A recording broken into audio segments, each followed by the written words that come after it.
dear good people of Rivers State, in the last 2 months, we have implemented several calculated measures in response to the outbreak of the coronavirus in our state. Some of these measures were severe but necessary, including the total lockdown of Obiabo and Port Harcourt local government areas, which are, without doubt, the socio-economic nerve centers of our state. Arguably, these measures and your sacrifices have enabled us so far to contain and limit the spread of this virus to 4 out of the 22 local government areas of the state. Also, the pattern of infection remains predictable, as there is yet any evidence of serious community transmission, although this cannot be ruled out with the increasing number of positive cases, the majority of which are connected with contacts with oil company workers who imported the disease into the state. And so, while we should all still be concerned, since our set goals in the battle against the virus are not yet achieved, we are totally in control, working hard every day and believing that the worst will soon be behind us. In continuation of our struggle against the spread of COVID-19 in our state, we had planned to resume the total lockdown on Obiabo and Port Harcourt local government areas from Wednesday, 27th May 2020. However, after a comprehensive review of the measures we have taken and further considerations placed before us by well-meaning members of the public, the State Security Council has decided to cancel the proposed lockdown on Obiabo and Port Harcourt local government areas of the state. In essence, no part of Rivers State is or will be under any lockdown from this moment, and this will be so except where it becomes necessary again. As we all know, the regular washing of hands, religious wearing of face masks, keeping effectively physical and social distance of between 1.5 to 2 meters from other people, completely avoiding touching of faces with unwashed hands, and cleaning of surfaces we regularly touch have been identified as some of the most effective measures against contracting this virus in the absence of vaccine. These are not difficult measures that should warrant any excuses for negligence, none or ineffective compliance. Consequently, we wish to reinforce our decision on continuous implementation of the following measures throughout the state to mitigate the spread of this virus.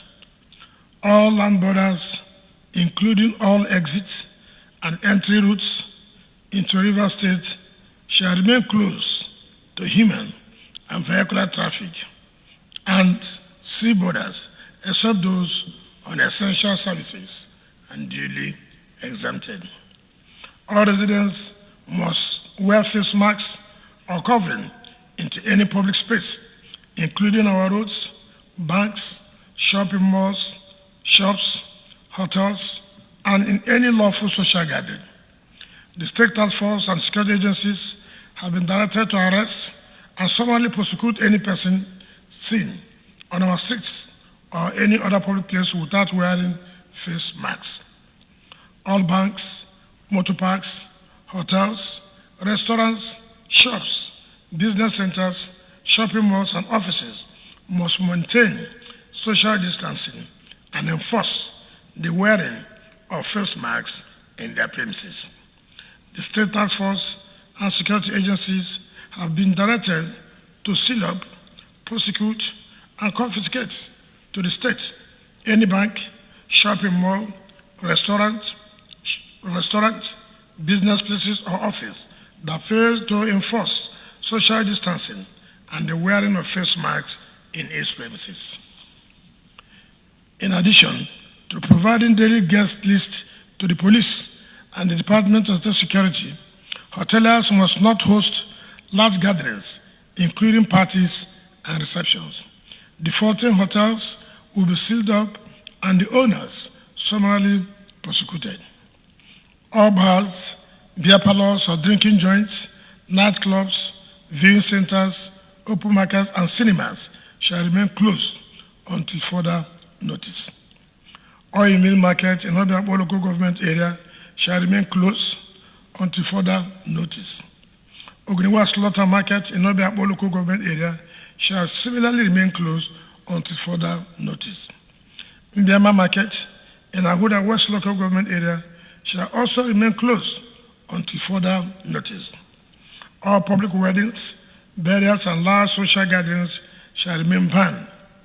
Churches and other religious gatherings should continue to comply with the existing advisory on social distancing, initiate temperature checks, and enforce the wearing of face masks during their worships and other activities. Dealers in Ikoku spare parts markets are warned for the last time to stop converting public roads to mechanic workshops or risk final closure. Similarly, no mechanic workshop should be found along the quarry road, as government will prosecute defaulters and confiscate any vehicle being repaired on any public road. Private and commercial vehicles, including tricycles, must continue to limit their passengers to the number earlier established and enforce the wearing of face masks by all passengers. Defaulters will be prosecuted and their vehicles confiscated by the task force.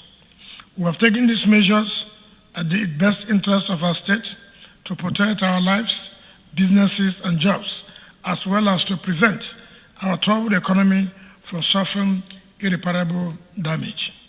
This also means that residents now bear much greater responsibility to stop and prevent our state from suffering the exponential and potential devastating spread of the virus being experienced across the country. As I have stated earlier, there's nothing to worry about. The increasing number of positive cases as such is not unexpected in the light of the intensification of contact tracing and increased testing of suspected cases. As 60% of the positive cases recorded in the state are connected with oil company workers, we have initiated a meeting with all the major oil companies to work out strategies on how we can stop this trend and stop the risk this category of workers now pose to the state. Furthermore, government is investigating the rumor of suspected outbreak of the virus at Bonny Island. Our team of medical personnel led by the Commissioner of Health have visited Bonny Island and collected samples for suspected cases for analysis and immediate intervention should the results indicate the outbreak of the virus in the area. Finally, our intelligence has intercepted a clandestine plan by some criminal elements led by one Boboski, who's been sponsored to cause security breaches in the state by instigating violence and burning down churches in Kana, Eleme, Gokana, Tai, Oyibo, Ikwe local government areas of the state.